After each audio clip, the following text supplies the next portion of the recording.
professor at the University of Illinois in the Department of Communication, and I am an ethnographer.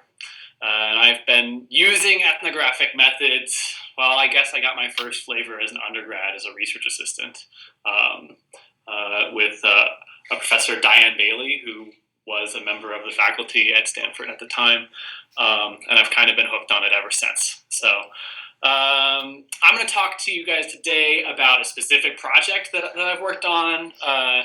It's a field study of weather scientists at the National Center for Atmospheric Research. This was my dissertation project, and so I figure it's a good example of a bounded ethnographic project that's done by someone who's kind of really getting their first experience of running a project on their own.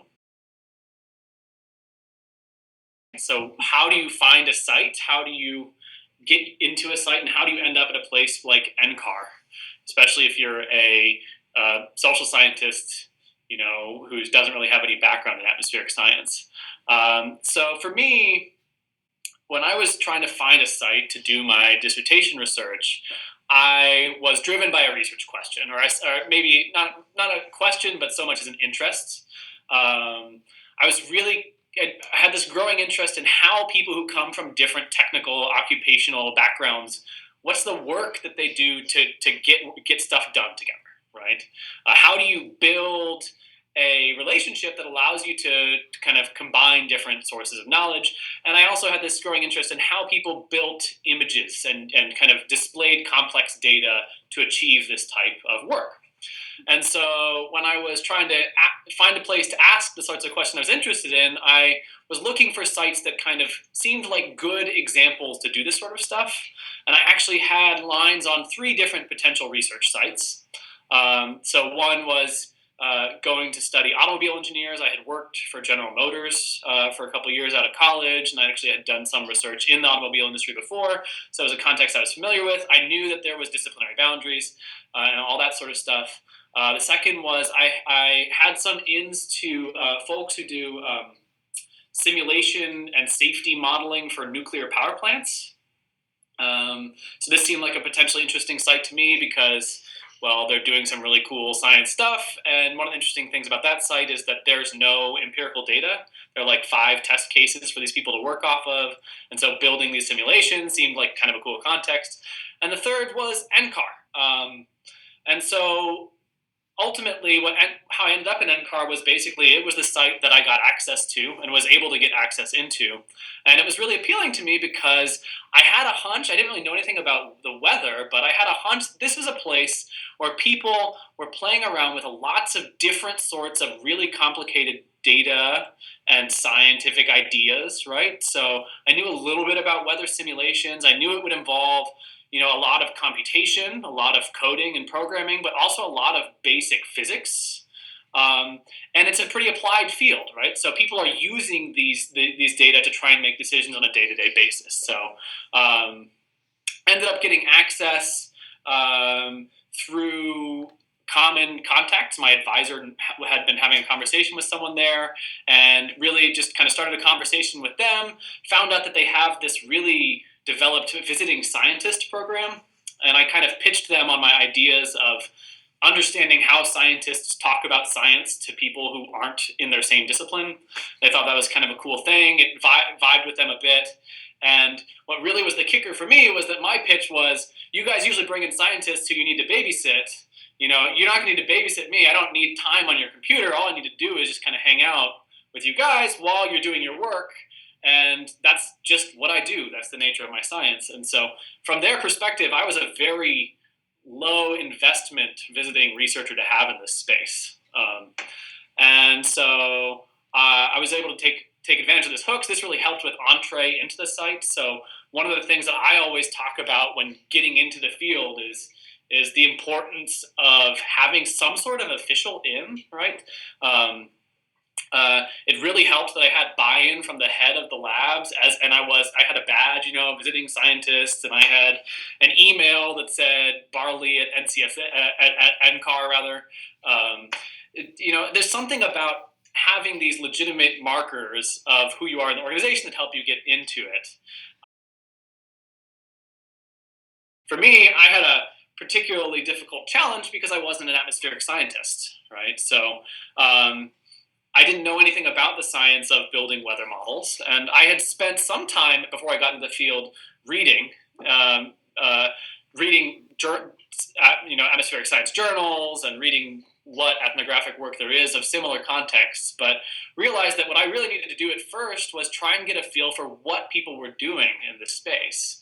And this turned out to be a really good way for me to simultaneously gain a familiarity with the science and the work and the practice that was going on in the space, but also figure out which groups that I wanted to observe, right? So I knew NCAR was a cool place, but I didn't know what were going to be the right places for me to ask the types of questions I was interested in. So I started out by design with a wave of semi-structured interviews that were really targeted at trying to get to understand what is the work involved in doing weather modeling, right? What are the kind of the coordination processes and mechanisms involved in doing that, right? And what are the cool projects that are going on?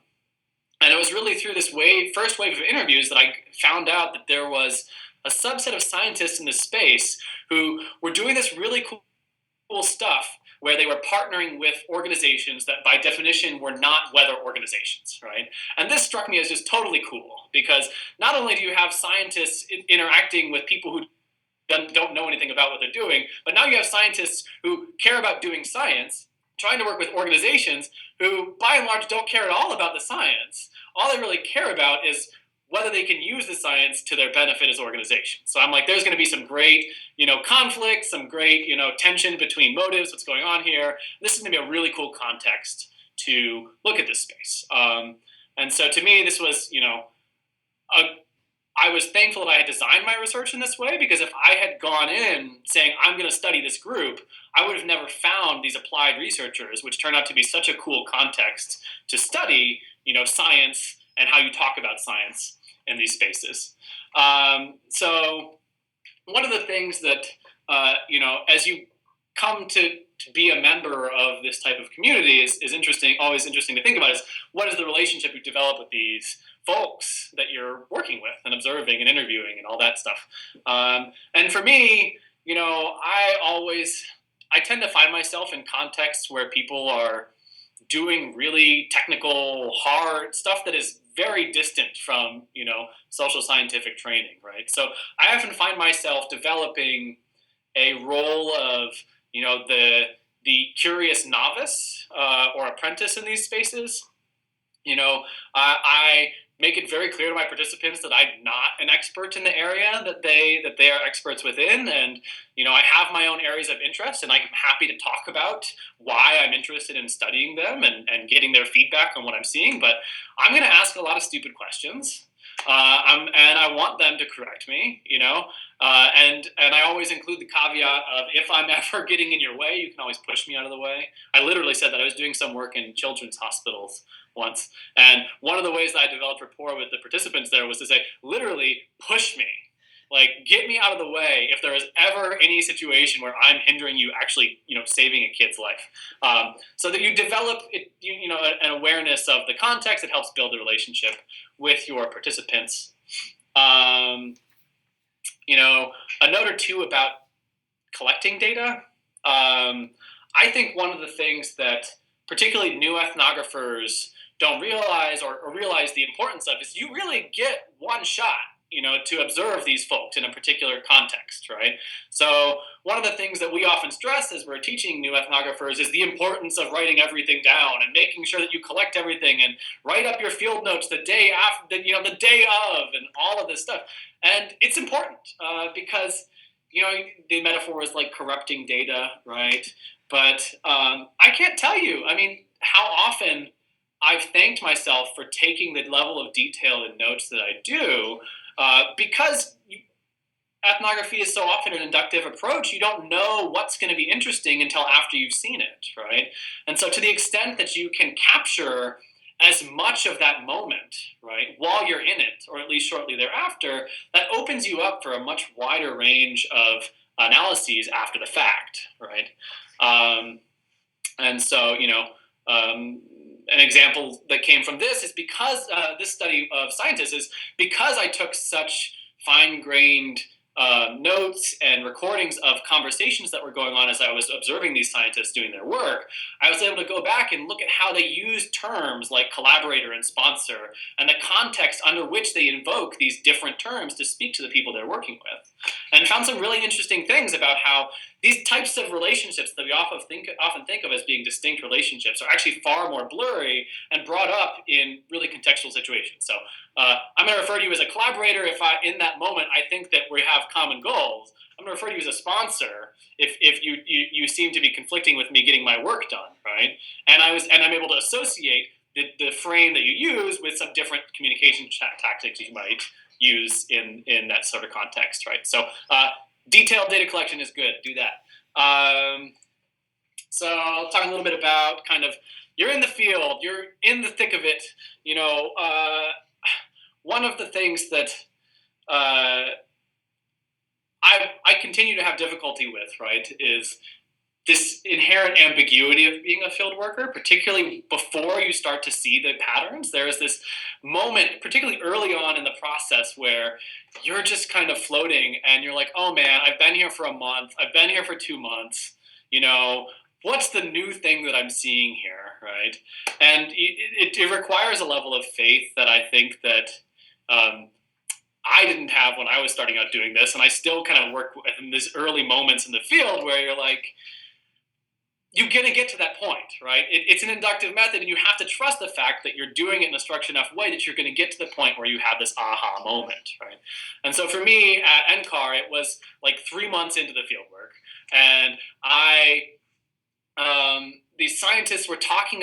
I was sitting in a meeting with these scientists, and they were talking about how they really needed to get ready for this conference that was coming up. And it wasn't a scientific conference. It was a conference that was put on by these defensive funding agencies.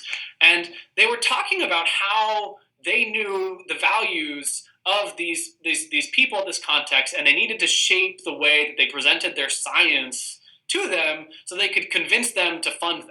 And I was like, this is really interesting, because now we're talking about shaping our science, shaping our methods and techniques, and talking about them in a different way, not to do good science, but to convince these actors who aren't scientists that what we're doing is worth building a relationship around and kind of fostering things forward. And so this whole idea of understanding one's partner and doing some work that's different from what we often think of as being science to represent that science in a way that's useful to them was kind of my aha moment that came after being there for a while. And this realization led me to kind of restructure my questions that I was asking people. It led me to restructure kind of my observations. So I was really interested in looking at times when scientists were alone as scientists, and then following them into these moments where they were interacting with their partners and collaborators, and looking at kind of tracing their strategies for going into and out of these spaces, and looking at how work that we think of as happening within a discipline is shaped both for kind of interactions with people across boundaries, but also by the fact that they need to do this sort of work. So, you're in the field for a while. You obviously have to leave at some point. For me, I had this kind of bounded notion of I had a year to be there. Honestly, by about month 9 to 10, I had a pretty good idea that I had enough data to at least tell some sort of interesting story. They call it saturation. They call it whatever, theoretical saturation. But basically, this is the moment when you're doing these observations and you're not really as excited by the little things that happen in this context, right? One of the things that happens early on in the field work is you go home and you call your buddies and you just geek out about the awesome stuff that you saw in the field, right? And these moments start to happen less and less frequently as you get down the line, right? And this is what saturation feels like, I think, right? So for me, I had hit that about month 9 or 10, and it was really then that I started to kind of think about how am I going to leave the field? What am I going to do to kind of maintain my relationship with my participants, keep up my promises that I would try and make sure that my research was useful to them in some way, as opposed to just me being there and then disappearing for a year. So I ended up closing by doing a wave of interviews with a bunch of my key informants, participants, to kind of get their impressions on some of the findings that I was having. This notion of collaborator versus sponsor had come out, and so one of the things we talked about a lot was what makes the difference between a collaborator and a sponsor, and got some promises about that.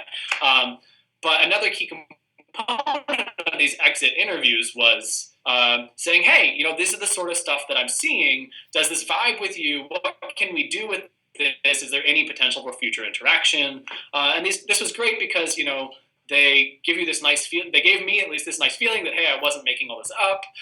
This is stuff that actually made sense to them, which is always great. And I think the scariest audiences for talks are your participants, because they're the ones who actually know a lot more about what you're talking about than you do.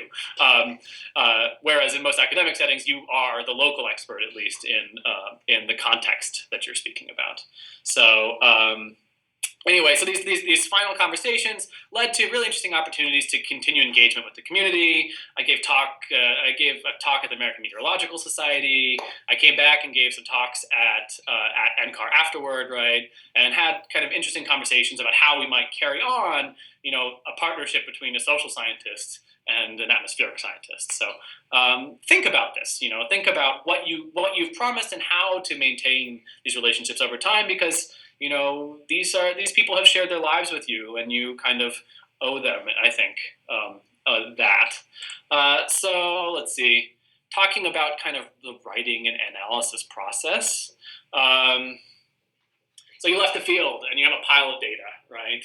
And if you've been a good field worker, you've transcribed all your stuff and you've written up all your field notes the day after. I think we know that it doesn't really happen that way. So you probably have some time where you need to catch up on all the things you haven't done, but you're kind of situated in your data. For me, so when we talk about grounded theory, right, we talk about this iterative process by which you're analyzing the data in context as well as after you leave the field.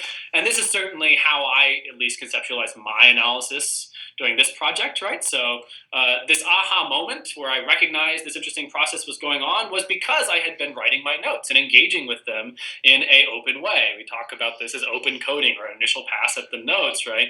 And this is an important part of the process, right? And it drove my design of my research project the rest of the way. So by the time I had left the field, I had actually taken a couple of weeks off during the middle of my field work to write out what I thought would be a framework to think about interdisciplinary relationships in a way that was different from the way the literature had.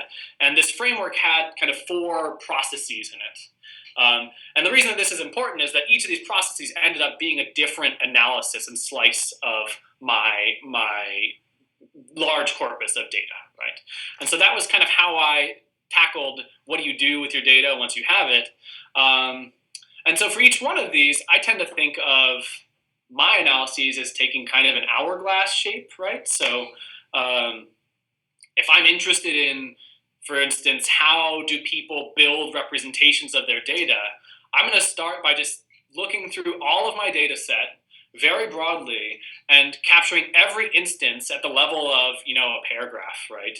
Or a little bit more of anything that I could construe as being about representing knowledge or data, right? And I do this to try and force myself to keep as open a perspective as possible, right? I have this hunch from being out in the field that there's something interesting going on there, but I don't want to limit my perspective to what without having taken a detailed look across the notes, think are the cool processes at play, right? And so by starting intentionally broadly with my coding, I'm able to find things that I wouldn't have seen without this detailed look. And it's through successive passes. So this is the narrowing of the glasses. I take next passes and say, okay, here are these categories and subcategories and subcategories. End up with a situation where I have like 40 or 50 codes of different sorts of things, right? And then you start to have to widen back out, because ultimately you can't write a paper that has 40 or 50 sections in it, right?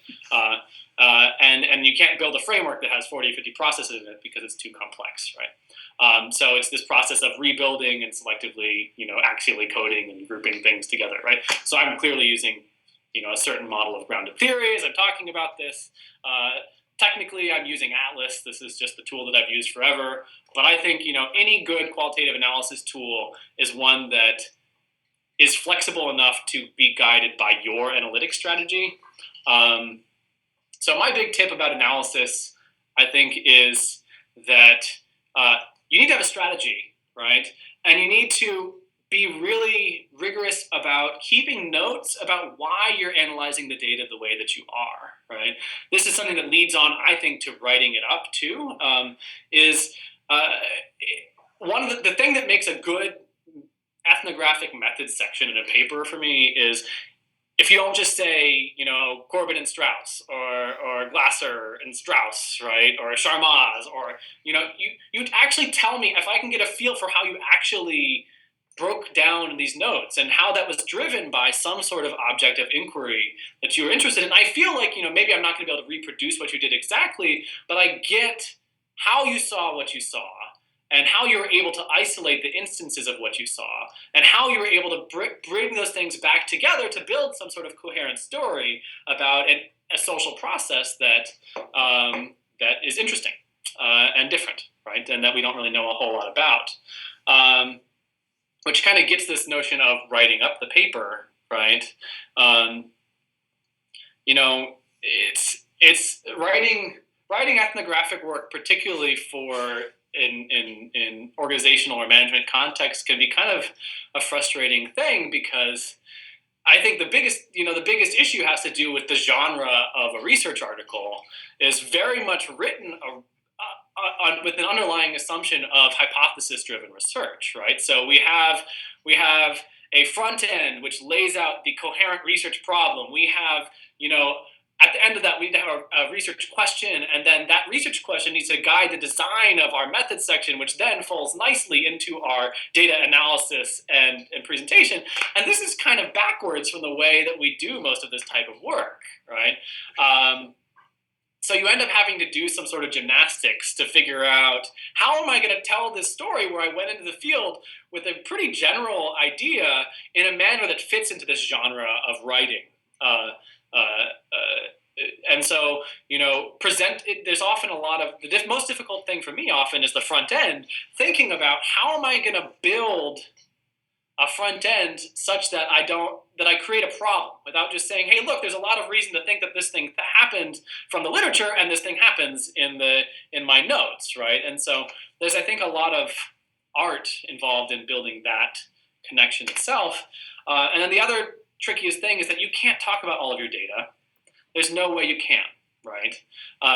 Because you were there for however long you were there, right? And you have 10 to 15 pages, right, to fit all that in, and to interpret it, and to do that sort of stuff, right?